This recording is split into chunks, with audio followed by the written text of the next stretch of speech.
Hey folks, how you doing? I figured I'd do a shorter video, but I've been getting a lot of questions recently, today especially, on the whole right stuff situation. So I know it's on a lot of people's minds, especially if you're an anime, buyer and you've been one for a long time. Saw posts of people who know Thompson that goes all the way back. Man, I couldn't believe they remembered him. He was great. He's the guy. He did all the layout for the original Right Stuff catalog. I wish I had one here. I don't have one. Remember Sean, before he left, he showed me some pics of them. If I could find it, I'll man, that was a long time ago.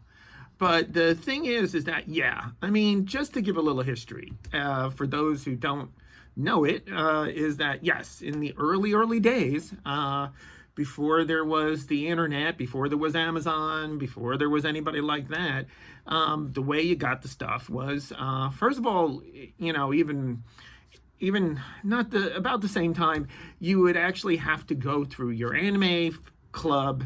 And when your anime club, they would have and this was usually at a college, or maybe you guys just got together or whatever, and you had these VHS tapes that were like 6th, 7th generation with some subs on them, and you watched it, usually in some kind of an auditorium type environment, that type of thing.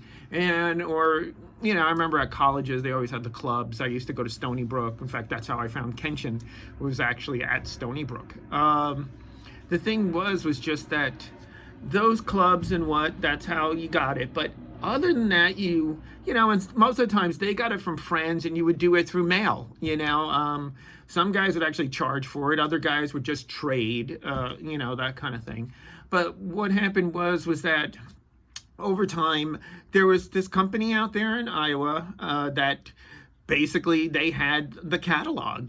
Diamond, believe it or not, the first guys who really corporate wise, other than Right Stuff, that also was big at the time. Right Stuff was big, but the whole thing, and that's relatively big, the market was small. So the thing is that even Diamond, their orders, they would order, you had Diamond, you had Hero, and then Diamond bought Hero. And they would also carry those tapes because you could find them in comic book stores. So once they became official, Right Stuff kind of became your source.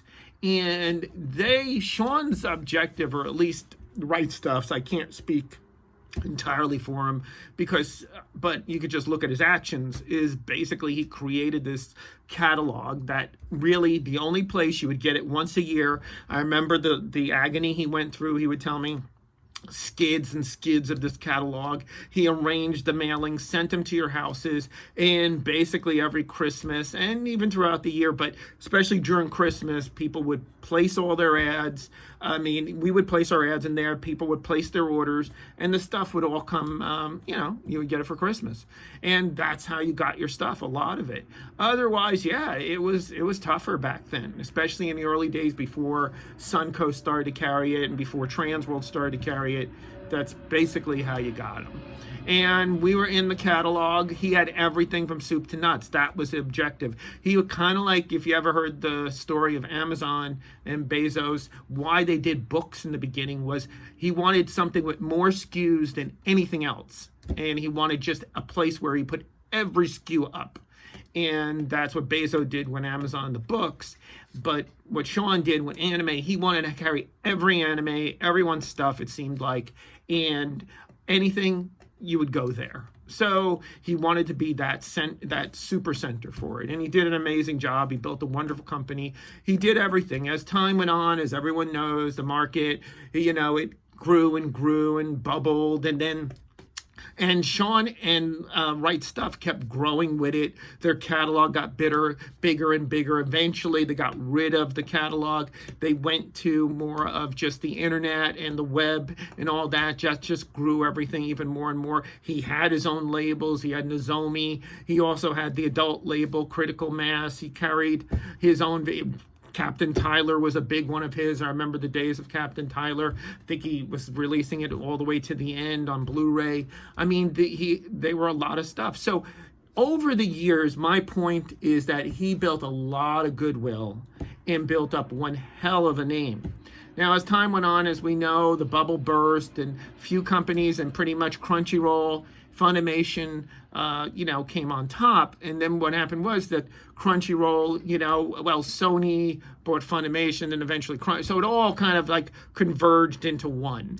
Right Stuff and whatever seemed to be on the sideline. In a sense, they were still making money on everything, still carrying it, and people could still pretty much get everything they needed. I mean, he was definitely still keeping up and doing more than ever before. He was still releasing titles, still doing things. But lo and behold, which didn't make a lot of sense to me, and this is the part of the video that, I'll see what comments you guys have and stuff like that. But like, you're Crunchyroll, you're a company, or Sony, whatever it happens to be, you're a company that's really depending on, you're really pushing the whole idea of no more physical media. It's kind of like Apple. Apple, if you know, even Apple and also Adobe. Apple, what they did was they no longer put disk drives. There was going to be no more need for disk drives. You don't need them. Everything's going to be digital. Everything's going to be over the internet. Everything's going to be whatever it happens to be. If it's a USB, whatever. But you don't need discs. You don't need physical media. We're not even going to support Blu-ray. That was their position. It's a fad. Then the next thing happened was also Adobe did the same thing. Adobe had this software Encore, and basically their thing was the same. We made this thing. Yes, you can author Blu-rays, you can do that stuff, but you know what? We're not going to support it anymore. We're putting no more new updates to it. We're not doing anything to it. So basically, good luck. And there's a few players now that still, you could still do some Blu-ray authoring and 4K discs and all that. But basically, we see it again as a fad. Everything's going via that. And that kind of is the Crunchyroll model. They really didn't believe in, they're not physical media. It's not something they should really care about. So then, lo and behold, out of nowhere, I get that news that they purchased the Right Stuff. So, for us, it was a big thing because, hey, how the hell, why would you do that?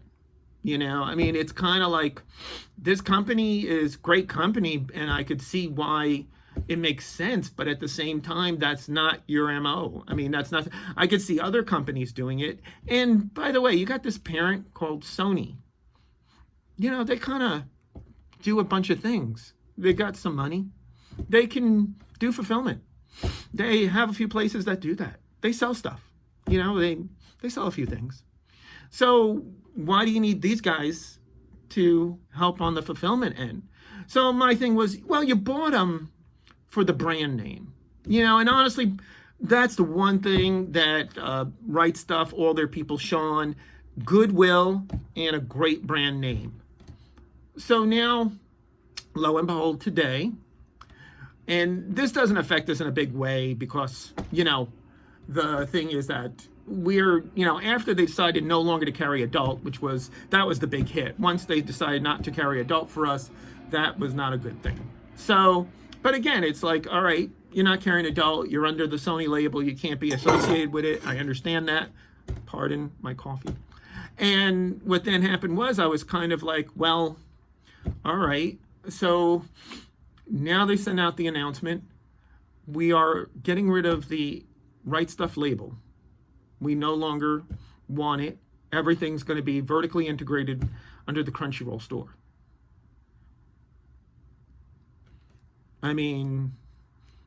WTF? I don't know if I could say it on YouTube or what.